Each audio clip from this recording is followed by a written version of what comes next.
Salut à tous, on va vous parler aujourd'hui du dépistage du cancer colorectal dans la population générale, c'est-à-dire la possibilité qu'offre l'État français à toute personne entre quel âge et quel âge ? 50 et 74 ans. Entre 50 et 74 ans, de faire un dépistage indolore de sang dans les selles qui pourrait être un signe de cancer du côlon. Et on va essayer de casser le mythe et le fait que les gens ne veulent pas le faire. C'est effectivement, on va devoir faire un prélèvement de ses selles, de son caca, et après, si c'est positif, on va devoir faire une coloscopie. Et aujourd'hui, ce qu'on constate, c'est qu'en France, on ne le fait pas, on plafonne à 30%, on n'est pas bon, on ne fait pas ce dépistage. Et les deux grandes barrières, c'est parce qu'on parle de caca et qu'on parle de caméra dans le derrière, et on va essayer de démystifier ça. Qui es-tu ? Alors, moi, je suis le docteur Catala Audrin, je travaille à Antony, je suis gastro-entérologue, installée depuis 5 ans à peu près. D'accord. Aujourd'hui, on va parler du gros problème du dépistage du cancer du côlon. Et l'idée, c'est de montrer aux gens que c'est pas compliqué, les bénéfices sont évidents et qu'il faut le faire. Et que c'est mieux pour eux, et c'est pas mieux pour les médecins ou pour les soignants, c'est plutôt mieux pour eux. Ma première question, c'est quoi le bénéfice ? D'abord, c'est quoi un dépistage du cancer ? Un dépistage du cancer du côlon ? Alors, le dépistage du cancer du côlon repose sur 2 tests différents. Il y a le test de dépistage pour la population à risque moyen, donc la population générale, qui n'a pas de facteur de risque particulier de cancer, donc pas d'antécédents familiaux de cancer ou de polype, pas de symptômes, donc pas d'anémie, pas de perte de poids, pas de douleur abdominale, pas de modification du transit récent, et pas de saignement constaté. Donc, quand on fait partie de ce groupe sans facteur de risque particulier, on a la possibilité en France, de manière gratuite, simple et fiable, de faire un test de dépistage du cancer du côlon qui repose sur un prélèvement de selles qu'on fait soi-même à domicile tous les 2 ans et qui est envoyé par la voie postale au laboratoire pour rechercher s'il y a du sang dans les selles qui ne serait pas visible à l'œil nu. Et si il est retrouvé du sang dans les selles, dans ces cas-là, il faut faire une coloscopie qu'on peut faire aussi également quand on fait partie du groupe un peu plus à risque, c'est-à-dire quand on a des antécédents familiaux, de cancer, de polype ou des symptômes. D'accord. C'est quoi la sensibilité, c'est-à-dire la probabilité, quand on a un cancer, de trouver qu'il y a un cancer quand on n'a pas de signe ? Alors, la sensibilité du test, elle n'est pas de 100%. Le test, il est positif dans 80% des cas. Mais c'est quand même un bénéfice très important parce que quand on n'a pas de symptômes, justement, il n'y a pas de possibilité de faire un autre dépistage. Si on trouve du sang dans les selles, dans ces cas-là, on fait la coloscopie et on trouve qu'il y a, dans à peu près 10% des cas, un cancer. Alors, pour les personnes qui écoutent, 60%, c'est beaucoup. Ça, c'est la première chose. La deuxième chose, c'est que quand on n'a pas de symptômes, ça veut dire, si on a un cancer, qui dit rien. Ça veut dire qu'il est silencieux. Et que s'il est silencieux, c'est qu'il est petit. Et donc, plus on va le diagnostiquer petit, plus le traitement derrière va être minimaliste, et donc ça peut permettre d'éviter d'avoir des chirurgies importantes, d'avoir de la chimiothérapie, voire de mourir parce qu'on aura fait le diagnostic très précocement. Il y a un dépistage général pour la population générale qui est simple à faire, mais ce qu'on constate, c'est qu'on est nul. Ouais, il y a que à peu près 30 à 35% des gens qui le font. Des gens éligibles. Ouais, des gens éligibles. Donc l'objectif, c'est d'aller au-delà de 45%. Et dans l'idéal, il faudrait que tout le monde le fasse. Parce que plus on le fait, plus on va détecter s'il y a des polypes. Donc s'il y a des polypes, c'est des lésions précancéreuses, c'est une excroissance de muqueuse du côlon qui peut dégénérer en cancer. Et donc dans ces cas-là, on l'enlève avant que ça dégénère. Donc ça protège de l'incidence de la survenue du cancer. Et s'il y a un cancer, il est détecté à un stade précoce avant qu'il ne donne des symptômes. Et donc, effectivement, ce que tu disais, c'est qu'on peut le prendre en charge avant que ce soit trop compliqué, que ce soit plus compliqué. Alors, j'ai vu que tu as amené un test. Est-ce que tu peux l'ouvrir et nous montrer? Bien sûr. Pour que les gens puissent voir. Donc, ça se présente comme ça, voilà. C'est gratuit. Donc, en fait, à partir de 50 ans, donc voici donc l'enveloppe qui contient le test de dépistage. Attends, juste avant ça, comment est-ce qu'on fait pour la recevoir? Parce que moi, j'ai reçu des courriers qui me disent que je suis éligible. Qu'est-ce que je dois faire à ce moment-là? Eh ben, il faut aller soit voir ton médecin traitant, soit la pharmacie qui peut te donner donc cette enveloppe, soit le gastro-entérologue si tu en as un. Et donc, en tout cas, le pharmacien, avec le courrier, on y va, il le donne. Ouais, alors même sans courrier, normalement, il peut t'interroger et si tu réponds aux critères, il peut te le donner si tu ne l'as pas fait dans les 2 ans qui précèdent. D'accord. Par contre, tu ne peux pas le commander sur Internet si tu n'as pas reçu l'invitation parce qu'il faut remplir un code. Il faut remplir le code qui est marqué sur ton invitation. Kit de dépistage du cancer colorectal. Commander son kit. Let's go. Donc, voici le test. Il y a 3 volets. Donc, voilà. Donc, le volet 1, c'est la fiche d'explication, comment faire le test, comment remplir les différents documents. La fiche d'identification, donc, où vous remplissez toutes vos informations, votre numéro de sécu, numéro de téléphone, adresse mail, adresse, etc. Le nom du médecin traitant, normalement, il peut être directement inscrit quand le kit est fourni par le médecin, mais c'est à vous de le remplir si c'est à la pharmacie, par exemple. Est-ce qu'éventuellement, si on a des problèmes pour écrire, on peut aller chez le pharmacien pour qu'il nous aide à le remplir? Oui, je pense qu'effectivement, ça peut... Ou le gastro, ou le médecin généraliste. Bien sûr. Donc ça, c'est le papier de recueil des selles. Donc, c'est un papier un petit peu, un peu fin. Donc, le problème, c'est qu'il faut que les selles qui sont donc recueillies dans ce papier ne soient pas en contact avec les urines et avec l'eau des toilettes. Donc, il faut aller uriner avant.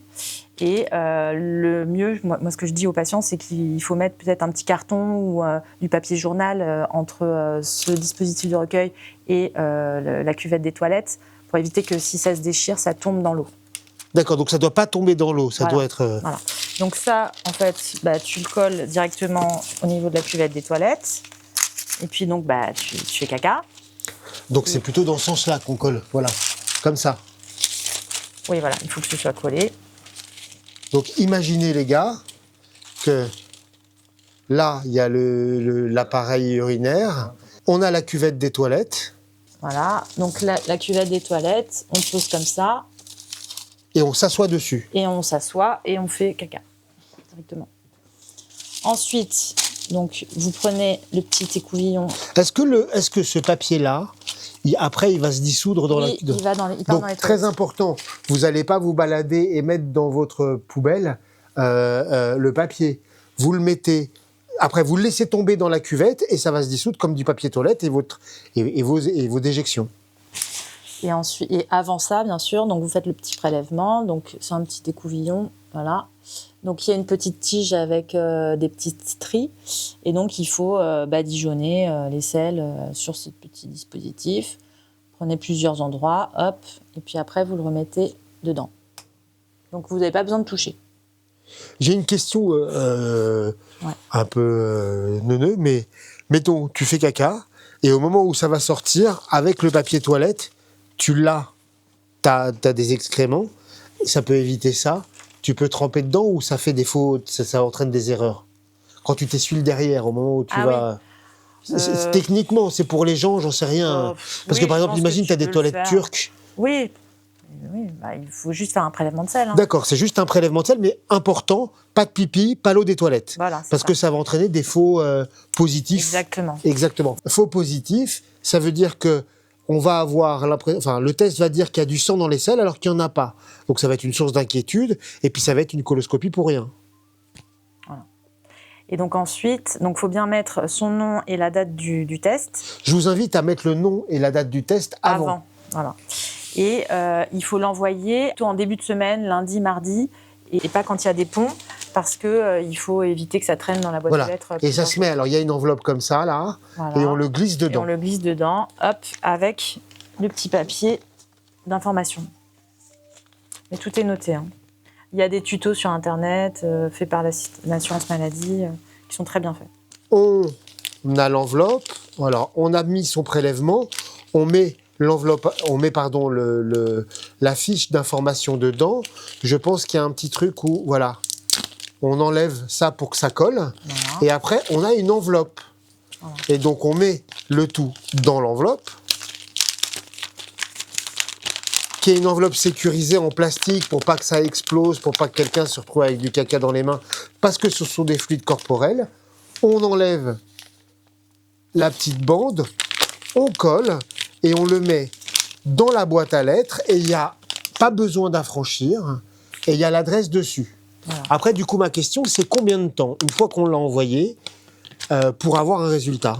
Alors, en théorie, si on a rempli je crois que si on l'a commandé sur Internet et qu'on a mis toutes ses coordonnées numériques, ça va très vite, c'est de l'ordre de 3 jours. Et quand c'est papier, ça peut mettre une quinzaine de jours. C'est-à-dire, j'ai pas compris. Si on reçoit par voie postale, c'est un peu plus long. D'accord. Mais ça doit être assez rapide. Si par contre, il y a eu une erreur de prélèvement, de manipulation, s'il y a eu un petit problème avec l'échantillon, je ne sais quoi, on peut recevoir un résultat non interprétable. Ouais. Et dans ces cas-là, il faut juste refaire le test. Alors, le caca, on n'aime pas parler du caca, on n'aime pas parler du prélèvement. Objectivement, on vous a montré comment le faire. C'est vraiment simple. Il n'y a rien de déshonorant, on peut le faire dans les toilettes. C'est un micro-prélèvement. Tout part ensuite dans la cuvette.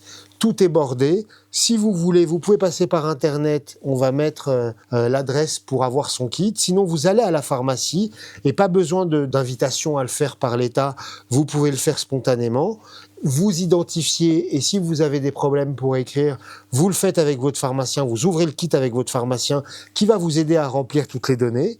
Vous faites le prélèvement, vous mettez dans l'enveloppe, vous envoyez et il faut démystifier ça. C'est vraiment un examen qui est très simple. C'est moins compliqué qu'une prise de sang. C'est moins compliqué qu'une analyse d'urine où on doit aller au laboratoire. C'est vraiment tout chez soi et il faut vraiment passer outre. On reçoit le résultat au bout de 3 jours et on nous dit il y a du sang. Ouais. Alors dans ces cas-là, il ne faut pas s'affoler. Il faut prendre rendez-vous en consultation en gastro-entérologie, peut-être en passant par son médecin traitant si il a des coordonnées pour aller plus vite, parce que des fois les rendez-vous sont un peu longs. Si vous avez un rendez-vous en consultation de gastro dans 3 mois, dans 6 mois, c'est pas raisonnable, parce que nous les gastro-entérologues, justement, on a pour objectif d'aller plus vite dans ce cas de figure. Et d'essayer de faire en sorte que la coloscopie ait lieu dans le mois qui suit. Ça, c'est l'objectif. Donc, le mieux, c'est de téléphoner au secrétaire et de demander un rendez-vous en urgence en expliquant qu'on a eu un test positif. Et dans ces cas-là, la secrétaire est formée justement pour donner un rendez-vous un peu plus rapide et pour organiser d'emblée la consultation d'anesthésie, si possible, le même jour que le gastro, et bloquer une date de coloscopie d'emblée. En fait. Alors j'ai presque envie de dire que plutôt que de passer par son médecin généraliste, le truc le plus simple, c'est d'appeler les gastros, la secrétaire de gastro, et de dire j'ai un test qui est positif et que dans le fond, vous avez intégré que ça devait aller vite. Voilà, exactement. Ok. Et il n'y a pas de nécessité de passer par le médecin généraliste. Le but, c'est pas de chanter le médecin généraliste, mais si le rendez-vous avec le médecin généraliste, c'est dans un mois... Oui, il ne faut pas que ça doit pas être un frein. Non, pas du tout. D'accord. Et donc, ça n'est pas recevable qu'un gastro dise « je vous donne un rendez-vous dans 6 mois ». Non. Ok. Donc, quand il y a un test positif, dans à peu près la moitié des cas, la coloscopie est normale. Le saignement, il venait soit de diverticules qui a pu saigner, soit d'hémorroïdes. Alors, diverticules, c'est des petites hernies, comme des hernies sur une chambre à air. Il y a des gens qui en ont, et ça peut saignoter, et ça n'est pas un cancer. Voilà. Ça peut être des hémorroïdes, un saignement autre. Dans 50% des cas, c'est normal. À peu près, ouais. Et la valeur de négativité d'une coloscopie, si elle est faite dans de bonnes conditions, on est sûr qu'il n'y a pas grand-chose. Bah oui. D'accord. Ensuite, dans 40% des cas, il y a des polypes, donc des lésions précancéreuses qu'on peut enlever pendant la coloscopie. Et dans 10% des cas, il y a un cancer. Mais s'il y a un cancer qu'on retrouve grâce à un test de dépistage, dans 9 cas sur 10, on le guérit. On le guérit par chirurgie ? Ouais. D'accord. Donc en fait, le le taux de sensibilité, en fait, c'est quand il y a des polypes ou un cancer, Oui. le test y est. Mais par contre, quand on fait un test sur 100 personnes qui font le test, qui sont asymptomatiques, 4%. il y a D'accord. 4% de taux Ok, de reçu. sensibilité. Dans ces 4%, il y a 50% qui vont avoir une coloscopie normale, donc tout va bien. Voilà. 40% qui vont avoir un polype, c'est une lésion. Enfin, c'est comme un grain de beauté qui pourrait devenir un cancer et qui va être retiré, ce qui fait qu'il n'y a plus de risque de cancer. Et ensuite, il n'y a que dans 10% des cas où on va découvrir un cancer à un stade très précoce. Et ça veut dire qu'on va le guérir. Voilà, exactement. Ça veut dire qu'on va le guérir. Si on découvre un cancer, la plupart du temps, à ce stade-là, est-ce que c'est chirurgie, radiothérapie, chimiothérapie ou chirurgie seule, chimiothérapie? Est-ce qu'on ne peut pas donner de chiffres? En fait, non. Quand c'est le côlon, c'est chirurgie. Quand c'est le rectum, parfois on fait chimio, radiothérapie, puis chirurgie. Ouais, avec la pelade un petit peu, voilà. Ok, alors maintenant la coloscopie. Il y a plein de gens qui font pas la coloscopie parce qu'ils ont peur d'un tube de 35 mètres qui passe par l'anus, qui va faire mal. En gros, comment ça se passe? Est-ce qu'on a mal? Quels sont les risques? Quels sont les bénéfices? Alors la coloscopie, c'est un examen qui se fait sous anesthésie générale, donc ça fait pas mal. Ça nécessite une préparation pour vider l'intérieur du côlon parce que s'il y a des matières, nous on ne peut pas voir s'il y a des polypes. Donc il faut que l'intestin soit propre. Et pour ça, donc, il y a un régime sans résidus à faire en général 3 jours avant l'examen. C'est quoi un régime sans résidus? Régime sans résidus, c'est pas de légumes, pas de fruits, pas de salade, pas de graines, pas de pépins. Donc en gros, que du riz, des pâtes, de la viande, des yaourts nature, des biscottes. D'accord. Voilà. Et donc pas de fruits, pas de légumes surtout.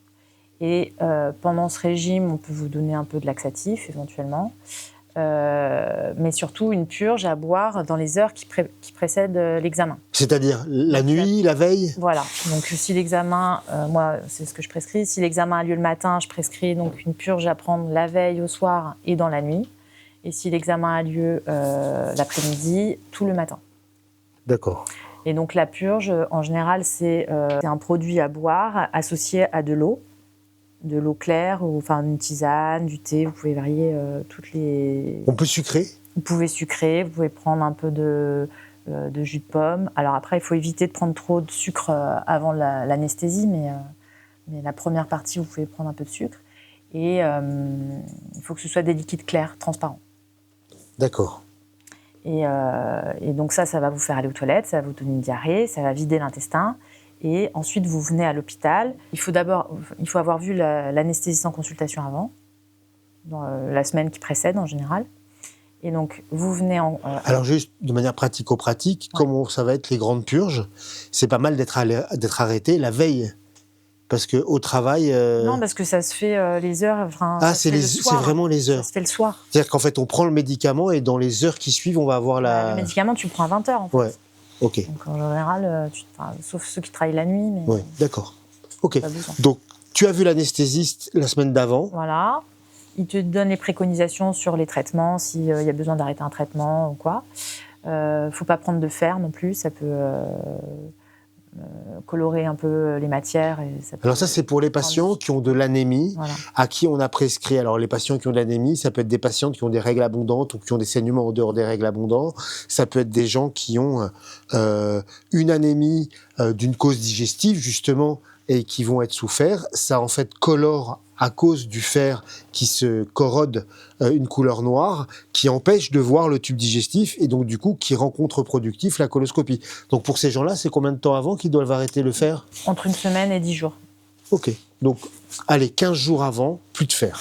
Et puis par rapport aux anticoagulants, si vous avez des anticoagulants, l'anesthésiste va vous modifier l'ordonnance aussi et vous dire d'arrêter certains anticoagulants, de le relayer si besoin, etc. Il y a des patients qui, pour des problèmes cardiaques ou des problèmes vasculaires, vont avoir un traitement anticoagulant. Ça peut être des anticoagulants par la bouche, ça peut être des piqûres dans le ventre. Bref, tous ces médicaments qui font saigner doivent être arrêtés pendant la coloscopie. D'abord parce qu'il y a un tube, et donc s'il y a une plaie, ça peut saigner. Mais s'il y a des polypes ou une lésion qu'on veut retirer, on ne peut pas la retirer parce que les traitements anticoagulants font saigner. Voilà. Donc la consigne, c'est de les arrêter. Mais ça, vous êtes accompagné par l'anesthésiste qui va vous dire quoi faire et comment. Donc là, en fait, c'est pas vraiment une inquiétude et on pourra faire l'examen et la plupart du temps, c'est un arrêt de 48 heures de l'anticoagulant puis une reprise après l'examen. Voilà. Et donc, une fois que vous avez fait bien la purge, vous venez à l'hôpital, on vous perfuse, on vous endort, on fait la coloscopie, donc on vous positionne soit sur le côté gauche, soit sur le dos.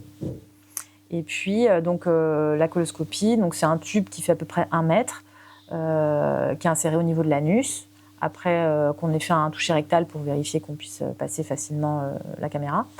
Et on introduit progressivement le coloscope à travers le côlon, en mettant soit de l'air, enfin maintenant on met du CO2, c'est un gaz qui est plus facilement évacué et qui donne moins de douleur après l'examen, ou maintenant on monte aussi avec de l'eau. Donc, ça permet d'aller plus vite au bout de l'intestin sans faire de boucle. En fait, quand l'intestin il fait un U inversé, et donc quand on pousse un tube et qu'il peut y avoir des boucles, alors que quand il y a de l'eau, avec la résistance, en fait, ça permet de maintenir ouvert. Oui, ça maintient ouvert et en même temps, ça n'augmente pas la tension dans le côlon, ça n'augmente pas. D'accord. Parce que le côlon il est un petit peu élastique, oui. Donc avec l'air, ça a tendance à le distendre plus qu'un liquide. Ouais. D'accord. Voilà. Alors la question. C'est ça. Et après, en retirant en général, mais parfois maintenant en montant, on enlève les polypes quand on en voit, ou on fait des biopsies sur des lésions qu'on. Donc c'est un examen direct de spéléo où on va regarder, essayer de trouver une lésion. Et donc en fait, sur ce que j'en sais, la caméra on peut la tourner à 360 degrés et donc de regarder. On peut faire comme ça, comme ça. Enfin, voilà. Et on n'est pas les yeux au niveau des fesses. L'examen, en fait, c'est une caméra, donc on regarde un écran et qui nous permet de bien visualiser ce qui se passe dans le côlon. Et ce que tu disais, c'est qu'avec, tu as une sorte de petite pince qui te permet, s'il y a un polype, c'est de retirer le polype. Voilà. Ça se coagule tout seul. Alors, il y a plusieurs techniques. Il y a des pinces, on appelle ça des anses froides. Donc, c'est comme des lassos qui permettent de couper quand on tire dessus. Oui. Il peut y avoir donc ces mêmes anses, mais qui peuvent avoir un système de coagulation, donc qui chauffe et qui permettent donc de coaguler au moment où on retire, au moment où on coupe le polype. Le polype est plus gros en fonction de la taille en fait. Et si jamais ça saigne ou si jamais on peut avoir fait une brèche aussi au niveau de la muqueuse, on a des systèmes de clips. Donc, on peut passer à travers le coloscope pour mettre au niveau des berges de résection. C'est comme des agrafes pour fermer la plaie ou pour arrêter le saignement. Donc, c'est super important. C'est-à-dire qu'en fait, l'opérateur, le médecin, le gastro, il va intervenir, retirer quelque chose et constater en direct s'il y a un problème et réparer ou arrêter un saignement. Si ça saigne, après le retrait. Ça saigne pas toujours, mais parfois ça saigne. Et si ça saigne, il va pouvoir tout de suite traiter le saignement pour éviter que ça ne saigne après. Voilà. Du coup, donc tu retires tout. Après, on retire l'appareil, on enlève l'air ou l'eau qu'on a mis. Comment on fait ? T'aspires tout simplement. On a un système d'aspiration qui se bloque s'il y a des résidus, s'il y a des pépins, s'il y a des choses comme ça. Donc c'est pour ça que c'est très compliqué pour nous si c'est pas propre et on doit refaire l'examen. Mais si tout est bien nettoyé, ça se passe très bien et tout est simple et ça dure une vingtaine de minutes. Ensuite, on vous réveille, on vérifie que tout se passe bien, que vous n'avez pas de mal au ventre. Alors, j'ai une question, est-ce qu'on est intubé ? Pas forcément, non. On est intubé en fonction des facteurs de risque. Sinon, ils peuvent mettre ce qu'on appelle un masque laryngé ? Oui, voilà. Si on a certains facteurs de risque, on peut être intubé. Ok. Est-ce que je vais avoir mal à l'anus ? Est-ce que je vais avoir mal au ventre après cet examen ? Est-ce que je vais avoir la diarrhée quand je vais rentrer à la maison ? Est-ce que je vais être arrêté ? Tout ça, c'est-à-dire tout ce qui entoure. Et après, qu'est-ce qu'on doit surveiller ? Alors, quand on sort de l'hôpital, on n'est pas censé avoir de douleur. Enfin, même quand on se réveille, il y a des personnes qui me disent « vous n'avez rien fait ». Bah si, mais on a fait en sorte que ça se passe très bien et qu'on n'ait pas de douleur. On n'a pas de douleur à l'anus parce que quand on passe la caméra, déjà on fait un toucher rectal pour s'assurer qu'on puisse facilement passer, lubrifier, donc on met du gel pour que l'appareil glisse et ne fasse pas mal.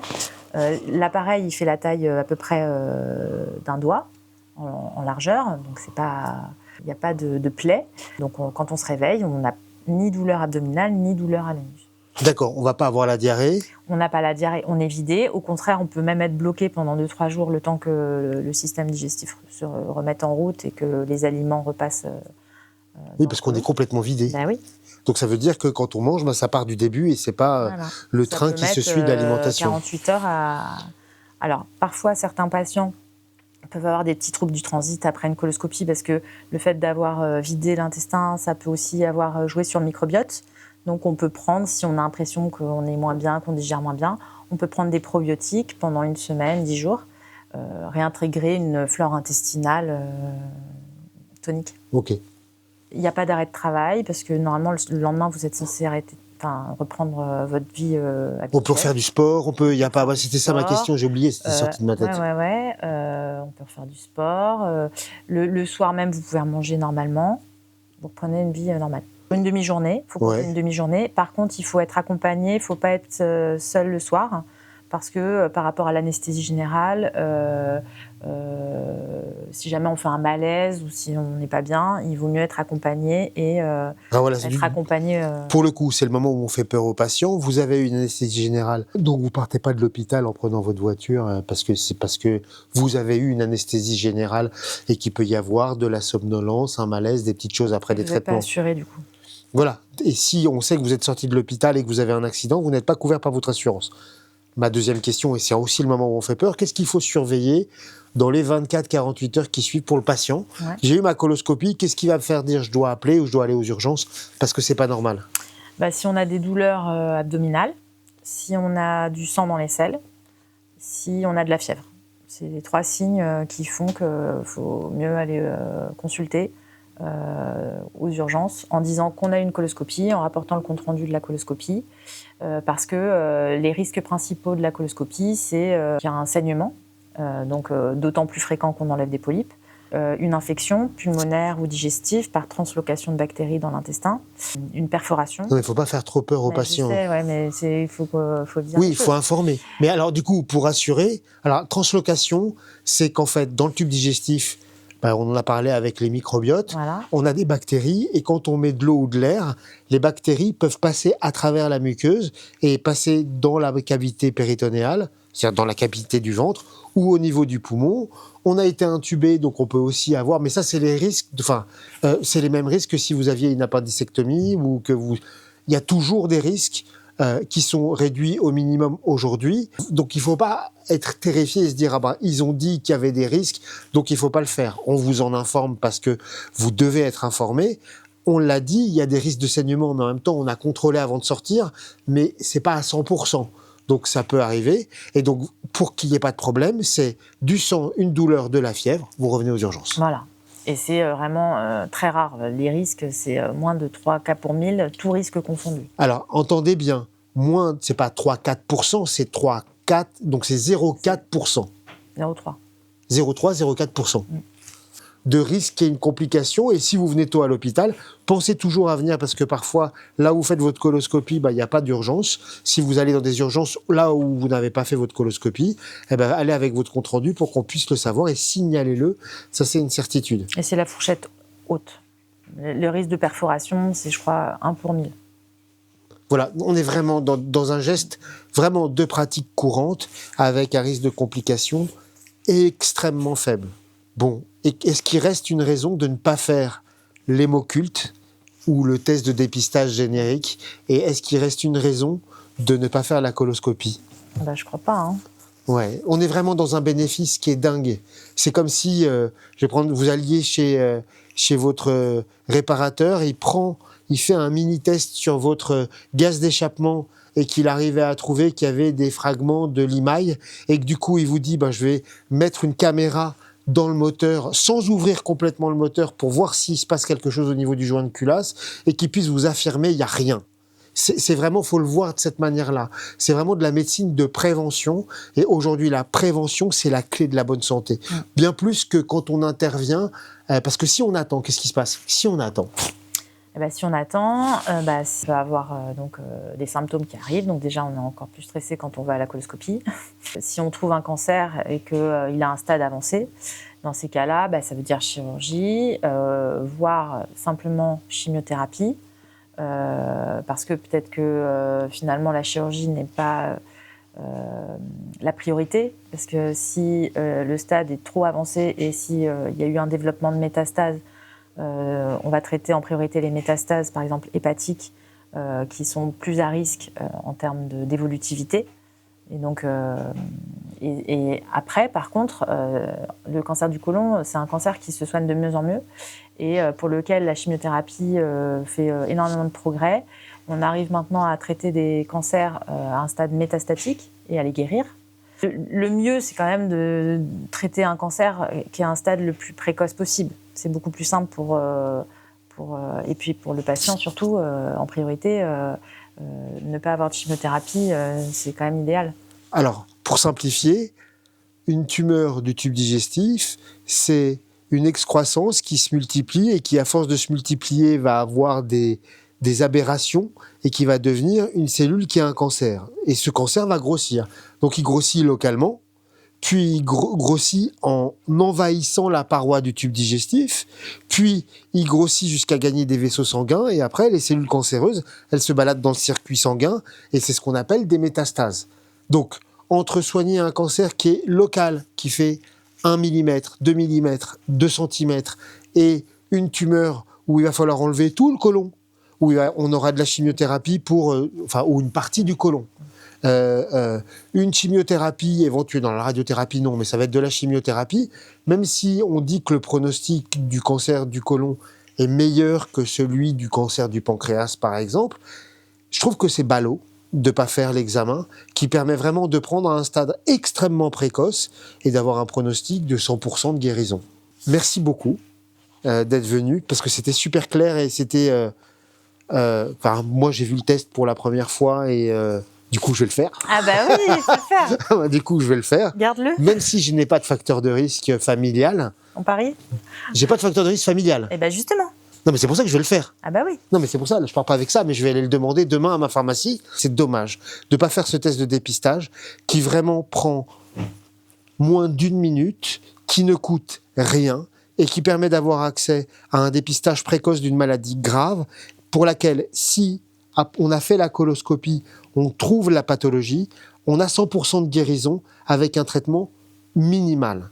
Donc vraiment, je pense que à tous et à toutes, faites le test à partir de 50 ans, faites le dépistage. La coloscopie, ça n'est pas un enfer, on n'a pas de douleur, c'est une journée prise sur votre vie et qui peut vous permettre de gagner des années, en tout cas, de qualité de vie, parce que ça pourrait vous éviter la chimiothérapie, la chirurgie lourde.